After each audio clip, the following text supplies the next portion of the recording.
அனைத்தும் அல்லாஹ்வுக்கு உரித்தாகுமாக. ஸலாத்தும் ஸலாமும் நமது உயிரின் மேலான கண்மணி நாயகம் ஸல்லல்லாஹு அலைஹி வஸல்லம் அன்னவர்கள் அவர்களுடைய அடிச்சுவடை பிசகாமல் பின்பற்றிய சத்திய சஹாபாக்கள், தாபிஈன்கள், தபஅ தாபிஈன்கள், அவுலியாக்கள், ஷுஹதாக்கள், நாதாக்கள், நல்லவர்கள், குறிப்பாக நம் அனைவரின் மீதும் அல்லாஹ்வுடைய அருள் சாந்தி என்றது நிலவட்டுமாக. நன்றிக்குரிய பெருமக்களே, அல்லாஹ் நல்லடியார்களே, இஸ்லாம் இந்த உலகத்திற்கு பல விஷயங்களை எடுத்துரைத்திருந்தாலும் குறிப்பாக ஒரு விஷயத்தை இஸ்லாம் மிக ஆழமாக அழுத்தமாக உலக மக்களுக்கு, சமூகத்திற்கு இஸ்லாம் சொல்லித் தருகின்றது. அதுதான் மறுமை பற்றி உண்டான அந்த சிந்தனை. இன்னைக்கு உலகத்தில் வாழக்கூடிய மனித சமூகம் நாளை மறுமையை மறந்த வண்ணமாக, கியாமத் நாளை மறந்தவர்களாக, மறுமையை மறந்தவர்களாக, ஆகிரத்தை மறந்தவர்களாக, கேள்வி கணக்கை மறந்தவர்களாக தன்னுடைய வாழ்க்கையில் ஒவ்வொரு செயல்பாடுகளும் செய்து கொண்டிருக்கிறார். இந்த சிந்தனையெல்லாம் பெருமானார் ஸல்லல்லாஹு அலைஹி வஸல்லம் அவர்கள் அன்றைய அரபு தேசத்திலே அவர்கள் அதை ஊட்டினார்கள். நாளை ஆகிரத்து என்பது ஒன்று, வறுமை ஒன்று, சொர்க்கம் ஒன்று, நரகம் ஒன்று, ஹிசாப் கேள்வி கணக்கு ஒன்று என்ற விஷயத்தை மிக ஆழமாக பெருமானார் ஸல்லல்லாஹு அலைஹி வஸல்லம் அவர்கள் பதிவைத்தார்கள். அப்பொழுது குஃபாரிகள் அதை எப்படி இறைவனை ஏற்க மறுத்தார்கள். இறைவனை அவர்கள் ஏற்றுக்கொண்டார்கள், ஆனால் பல இறைவன் தேவைப்படும் என்ற அந்த கருத்தை முன்வைத்தார்கள். அதே போல இரண்டாவதாக அவர் நினைத்தார்கள், இந்த உலக வாழ்க்கையோடு முடிந்து போய்விட்டது என்பதால், மறுமை என்பது இல்லை என்பதாக அவர்கள் விலகிக் கொண்டார்கள். ஆனால் அவர்களுக்கு மறுமை இருக்கிறது என்பதை அல்லாஹ் ரசூல் குர்ஆனை மூலமாக, ஹதீஸின் மூலமாக பல விஷயங்களை அல்லாஹ் ரசூல் நமக்கு சொல்லி அதை உறுதிப்படுத்தினார். அதனால்தான் குர்ஆனுடைய துவக்கத்திலே அல்லாஹ் சொல்லுவார், அலிஃப் லாம் மீம் ஸாலிகல் கிதாபு லா ரைப ஃபீஹி ஹுதல் லில் முத்தகீன் அல்லதீன யுமினூன பில் கைப் வ யுகீமூனஸ் ஸலாத். இந்த குர்ஆன் இது எப்படிப்பட்ட வேதம் என்று சொன்னால், ஸாலிகல் கிதாப், அந்த வேதம் லா ரைப ஃபீஹி, இதில் எந்த சந்தேகமும் இல்லை, ஹுதல் லில் முத்தகீன், இறையச்சம் உள்ளவர்களுக்கு அது நேர்வழி காட்டக்கூடியது என்பதாக அல்லாஹ் சொல்லிவிட்டு, அந்த இறையச்சம் உடையவர்கள் யார் என்ற பட்டியலை அல்லாஹ் சொல்கிறான். அல்லதீன யுமினூன பில் கைப், மறைவான விஷயங்களை நம்பிக்கை கொள்ளக்கூடியவர்கள். நாளை மறுமை இருக்கிறது என்பதை நம்ப வேண்டும், ஆகிரத்தை நம்ப வேண்டும், கேள்வி கணக்கை நம்ப வேண்டும். ஒரு நன்மை செய்தால் அதற்குண்டான நன்மைக்குண்டான பலனும் கிடைக்கும், தீமை செய்தால் அதற்குண்டான தண்டனையும் கிடைக்கும். அல்லாஹ் குர்ஆன்ல இப்படி ஒரு ஆயத்துல சொல்லுவான், ஃபமன் யஅமல் மிஸ்கால தர்ரத்தின் கைரன் யரா. ஒரு மனிதன் கடுகளவு நல்லது செய்தாலும் அதற்குண்டான பலன் அவனுக்கு கிடைக்கும். வமன் யஅமல் மிஸ்கால தர்ரத்தின் ஷர்ரன் யரா. எவன் கடுகளவு ஒரு தீங்கை செய்தாலும் அந்த தீங்குக்குண்டான பலனை கண்டிப்பாக அனுபவிப்பார். அது கண்டிப்பாக அவனுக்கு கிடைத்து தீர என்பதை அல்லாஹ் தெளிவாக குர்ஆனிலே அல்லாஹ் பதிவு செய்கிறார். ஏன் இன்னைக்கு உலகத்துல பல அனாச்சாரங்கள், ஏன் உலகத்துல பலவிதமான குழப்பங்கள் ஏற்படுகிற காரணம் என்ன தெரியுமா? நம்மளை மீறி என்ன நடந்திருப்போம்? இந்த உலகத்திலே எல்லாமே நம்ம நினைச்சா நடந்துரும்.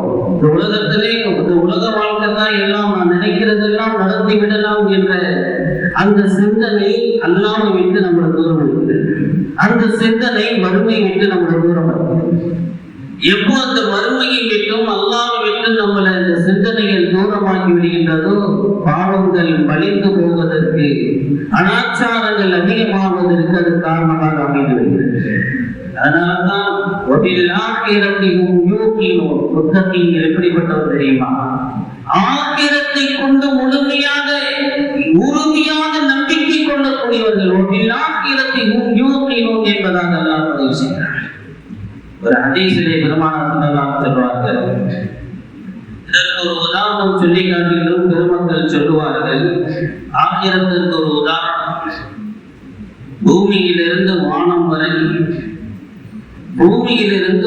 வரை உள்ள இந்த இடத்தை ஒரு குடோன் மாதிரி ஆக்கி கொண்டு அதில் கடுகை போன்ற தானியங்களை ஃபுல்லா நிரப்பி, இத பூமியிலிருந்து வானம் வரை கடுகளவு தானியங்களை இது ஃபுல்லா நிரப்பி அதுல ஒரே ஒரு பறவையை கொண்டு வந்து ஒரு வருஷத்திற்கு ஒரு தானியத்தை அது எடுத்து செல்கிறது என்று சொன்னாலும் கூட இந்த பூமியில் உள்ள அந்த கடுகுகள் அளவு இருக்கக்கூடிய தானியங்கள் முடிந்து போய்விடும். ஆனால் மறுமையுடைய நாள் முடியாது என்பதாக பெருமானார் சொல்லலாம். அப்ப மறுமையுடைய நாள் எவ்வளவு ஒரு நீண்ட நாள் என்பதற்கு ஒரு சிறிய ஒரு உதாரணத்திற்காக வேண்டிட்டு, அது ஒரு அறிவில்லாத ஒரு நாள், நீண்ட நாள், எல்லையில்லாத ஒரு நாள். அந்த மறுமைக்கு ஒரு மனிதன் என்ன செய்ய வேண்டும்? தயாராக வேண்டும். எனவே அந்த மறுமைக்குண்டான நற்செயல்களை இந்த உலகத்திலே ஒவ்வொரு மனிதனும் தயார் செய்ய வேண்டும் என்பதற்கு தான் அல்லாஹ் ரசூல்மார்களை அல்லாஹ் அனுப்பி வைத்தார். அந்த ரசூல்மார்கள் இஸ்லாமின்பால் மக்களை அழைத்தார்கள், அல்லாஹ்வின்பால் அழைத்தார்கள், அல்லாஹ்வோடு இணைத்தார்கள். எனவே மறுமையோடு நீ என்ன செய்யும்? ஆகிரத்தை நினைத்து நீ வாழ வேண்டும் என்ற அந்த சிந்தனையை ஊட்டி நல்லோர்களாக சாலிஹீன்களாக உருவாக்கி கொடுத்தார்கள்.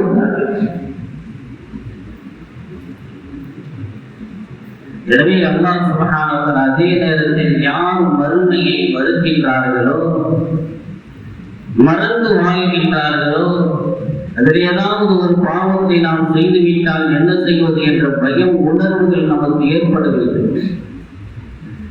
மறுமையுடைய பயம் இருந்தால்தான் மனிதன் நல்லவனாக வாழ முடியும். உமர் ரலியல்லாஹு அவர்கள் நல்ல காரியங்களுக்கு பொறுமையாக சில நேரங்கள் இருக்க வேண்டும் என்பதை அல்லாஹ் நமக்கு சொல்லித் தரார். அபூ சுஃபியான் ரலியல்லாஹு அவர்கள் தாயிஃபினுடைய ஒரு யுத்தம் நடைபெற்றது. அந்த யுத்தத்திலே அவர்களுடைய கண் வெளியிலே வந்துவிட்டது. பெருமானார் ஸல்லல்லாஹு அலைஹி வஸல்லம் அவர்களிடத்திலே வருகிறார்கள்.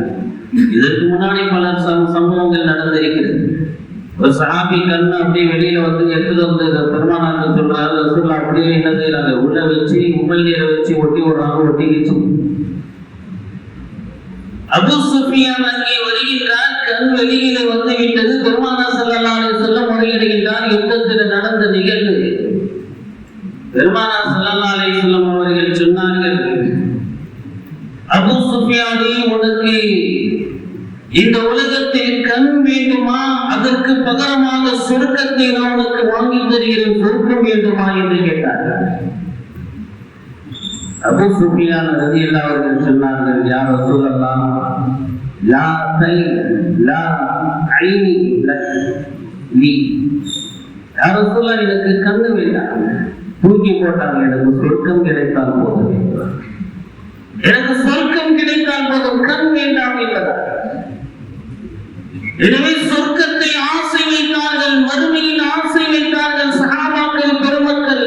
இதை மறுமையுடைய சிந்தனை, ஆகிரத்துடைய சிந்தனை அவர்களுக்கு இருந்ததினால் அதற்கு முக்கியத்துவம் கொடுத்தார். பத்ருடைய யுத்தத்தில் நம்ம எல்லாம் கேள்விப்பட்ட பத்ருடைய யுத்தத்திலே உக்காஷா ரலியல்லாஹு என்ற சஹாபி பேரிக்கம்பளத்தை சாப்பிட்டுக் கொண்டிருந்தார்கள். பெருமானார் ஸல்லல்லாஹு அலைஹி வஸல்லம் கூறினார்கள், சொர்க்கத்தினுடைய வாடை வந்து கொண்டு இருக்கிறது என்பதாக பெருமானார் ஸல்லல்லாஹு அலைஹி வஸல்லம் சொன்னார்கள்.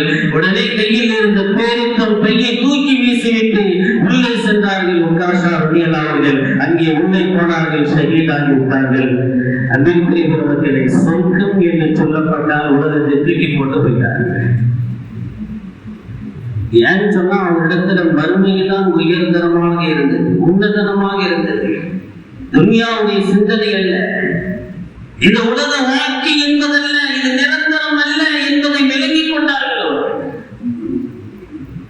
அதே நேரத்தில் மறுமையுடைய சிந்தனையில் அவர்கள் பயப்படவும் செய்தார்கள். உமர் ரலியல்லாஹு அவர்களை பற்றி நாம் எல்லாம் தெரிந்திருக்கிறார்கள். உமர் ரலியல்லாஹு அவர்கள் பலஸ்தீனை அவர்கள் கைப்பற்றுகின்ற பொழுது பலஸ்தீனில் அவர்களோடு சென்ற அப்துல் ரஹ்மான் இப்னு அவுஃப் ரலியல்லாஹு என்ற சஹாபியும் அங்கே நகர் வலம் வந்து கொண்டிருக்கின்ற ஒரு இடத்திலே அடுப்பு மூட்டப்பட்டு எரிந்து கொண்டிருக்கிறது. ஒரு பெண்மணி அடுப்பை பற்ற வைத்து எரிந்து கொண்டிருக்கின்றார். பக்கத்தில் சுற்றி ஒரு 4 குழந்தைகள் உட்கார்ந்து அழுது கொண்டிருக்கிறது. உமர் ரலியல்லாஹு அவர்கள் அந்த இடத்தை போய் பார்க்கிறாங்க, என்ன நடக்கிறது என்பதாக. பார்த்தோன்னு சொன்னா வெறும் தண்ணியை வச்சு அந்த அம்மா என்ன செய்யறாங்கன்னு சொன்னா அடுப்பு எரிச்சுக்கிட்டு இருக்காரு. 4 குழந்தைகள் பக்கத்துல உட்காந்துக்கிட்டு அழுதுகிட்டு இருக்கு. உமர் ரலியல்லாஹு போய் கேட்கிறாங்க, என்னம்மா செய்யறீங்க அப்படின்னு. உடனே அவங்க பதில் சொல்றாங்க. ஒரு நீண்ட ஒரு வரலாறு. அப்ப அந்த பதில் அவர்கள் அதை சுருக்கமாக சொல்லுகிறார். அப்போ அந்த நிகழ்வில் அவர்கள் அந்த பெண்மணி சொல்லுகின்றார்கள், நான் ரொம்ப ஏழ்மையாக இருக்கிறேன், பசி பட்டினியில வாழ்ந்து கொண்டிருக்கிறேன், உணவுக்கு எந்த விதமான தயாரிப்பும் எனக்கு இல்லை, ரொம்ப ஏழ்மையானது. இந்த பிள்ளைகளுக்கு எல்லாம் நான் அடுப்பு பத்த வச்சு எரிச்சுட்டு இருக்கும். அந்த பிள்ளைகள்லாம் நினைச்சுக்குமா, அம்மா ஏதோ உணவு தயார் செய்யறாங்களே அப்படின்னு நினைச்சுக்கோ. அதனால் நான் என்ன செய்யறேன், நான் இந்த அடுப்பை பத்த வைத்து எரித்துக் கொண்டிருக்கின்றேன். கொஞ்ச நேரமான அழுகக்கூடிய குழந்தைகள் அழுது என்ன செய்ய தூக்கிடும் என்று அவர்கள் சொல்லி காட்டுகின்ற பொழுது உமர் ரலியல்லாஹு கேட்கின்றார்கள், ஏன் இதை நீங்கள் உங்களுடைய அதிகாரியிடத்தில் நீங்கள் இதை தெரிவிக்க வேண்டாமா? உங்களுடைய இந்த பிரச்சனை நீங்கள் எடுத்து தெரிவிக்க கூடாதா? இதை கேட்பதற்கு எங்கே இருக்கின்றார் இந்த உமர்? ஜனாதிபதி உமர் எங்கே இருக்கின்றார்? அவர் இதை கேட்பதற்கு எங்கே இருக்கிறார்? உடனே ஒரு உமர் ரலியல்லாஹு நான் பேரை சொல்லலை யாரு, அவங்களுக்கு அந்த அம்மாவுக்கு தெரியாது. மீண்டும் உமர் ரலியல்லாஹு கேட்கிறார், ஏமா நீங்க பலஸ்தீன்ல இருக்கிறீங்க, அவர் எங்க இருக்காரு? மதீனால இருக்காரு. உங்களுடைய பிரச்சனை அவருக்கு எப்படிமா தெரியும்? தெரிய வாய்ப்பில்லை.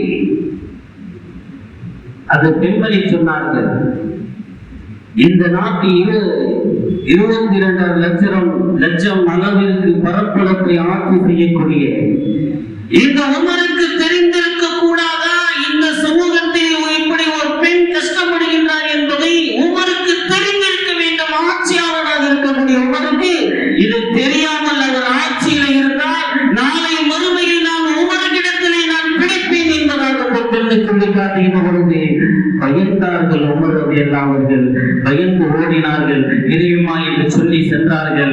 அவர்கள் சென்றார்கள், அரசு கசானாவிற்கு சென்றார்கள். தேவையான பொருட்களை எல்லாம் எடுத்து சாக்கு மூட்டைகளை போட்டு அதை எடுத்து தூக்குகின்ற பொழுது அப்துல் ரஹ்மான் இப்னு அவுஃப் ரலியல்லாஹு சொன்னார்கள், அமீருல் முஃமினீன் அவர்களே, நான் இதை சுமந்து வருகிறேன் என்று சொல்லுகின்ற பொழுது அப்பொழுது உமர் ரலியல்லாஹு அவர்கள் சொன்ன ஒரு வார்த்தை, அப்துல் ரஹ்மானே, என்னுடைய சுமையை நீ எப்படி சுமப்பாய்? இது என்னுடைய சுமை, இதை நீ எப்படி சுமக்க முடியும்? நான் தான் சுமக்க முடியும், நான் தான் சுமக்க வேண்டும் என்று உமர் ரலியல்லாஹு அவர்கள் ஜனாதிபதி அவர்கள் தன்னுடைய முதுகிலை சுமந்து கொண்டு அந்த பெண்மனிடத்தில் வருகிறார். வந்து அவர்களுக்கு தேவையான உணவுகளை எல்லாம் அவர்கள் கொடுத்துவிட்டு மாதம் அவர்களுக்கு உதவிகளும் செய்ய வேண்டும் என்ற உத்தரவுகளை உமர் ரலியல்லாஹு அவர்கள் போட்டுவிட்டு சென்றார்கள். நீண்ட வரலாறு நாம் சுருக்கமாக முடிக்கிறேன். அன்பிற்குரிய பெருமக்களை, கடைசியாக அவருடைய முகத்திலிருந்து சிரிப்பு வந்ததற்கு பின்னால் அந்த பெண்மணி கேட்கின்றார்கள், நீங்கள் யார் என்று தெரியவில்லையே, நல்ல மனிதராக இருக்கின்றீர்கள், ஓடோடி ஒரு உதவி செய்கின்றேன் கேட்கின்ற பொழுது அந்த உமர் நாம் தான் என்பதாக சொன்னார்.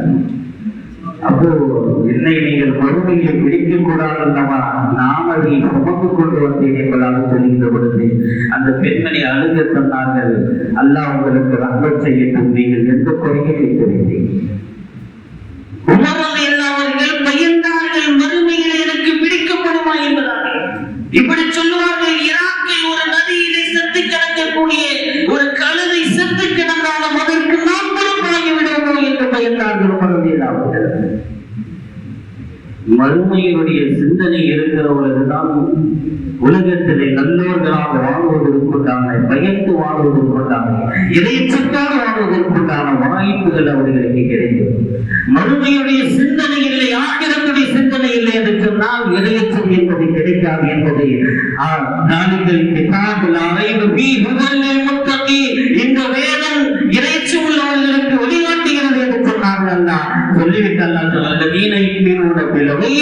மறைவான விஷயங்களை யார் நம்பிக்கை கொள்கின்றார்களோ, யார் நம்பிக்கை ஏற்றுக் கொள்கின்றார்களோ அவர்களுக்குத்தான் இது வழிகாட்டுகிறது என்பதாக அல்லாஹ் ரப்பல் ஆலமீன் ஆயத்திலே சொல்லித் தருகின்றார். எனவே அல்லாஹ் சுப்ஹானஹு வ தஆலா இந்த உம்மத்திற்கு மறுமையுடைய சிந்தனையை ஊட்ட வேண்டும் என்று குர்ஆனிலே பல ஆயத்துகளிலே அல்லாஹ் சொல்லித் தருகின்றார். எனவே நீங்கள் செய்யக்கூடிய அந்த காட்டுகளும் நன்மையாக இருந்தாலும் அதற்குண்டான பிரதிகளை இந்த துன்யாவிலே மாற்றிருக்கிறவங்களுக்கு அல்லாஹ் கண்டிப்பாக கொடுப்பார். நீங்கள் அதே போன்று ஒரு தீனி கடுகளும் தீங்கு செய்தாலும் சரி அதற்குண்டான பலனை அல்லாஹ் துன்யாவிலே மாற்றிரத்திலே தராமல் ஒருபொழுதும் விடமாட்டான் என்பது அல்லாஹ்வுடைய வாக்குறுதி. ஒருபொழுதும் சத்தியமானது, அது எந்த விதமான மாற்றமில்லை என்பதை மனதில் விளங்கிக் கொண்டு நம்முடைய வாழ்க்கையுடைய அமல்களை சீர் செய்து அல்லாஹ்விற்காக வேண்டி நற்காரியங்களை செய்து நன்மைகளை செய்து அல்லாஹ் ரசூலுடைய மஹப்பத்தை பிரியத்தை அடையக்கூடிய தௌஃபீக் நம் அனைவருக்கும் அல்லாஹ் ரப்பல் ஆலமீன் தந்தருள் புரிவானாக. ஆமீன் ஆமீன். வ ஆகிரு தஅவானா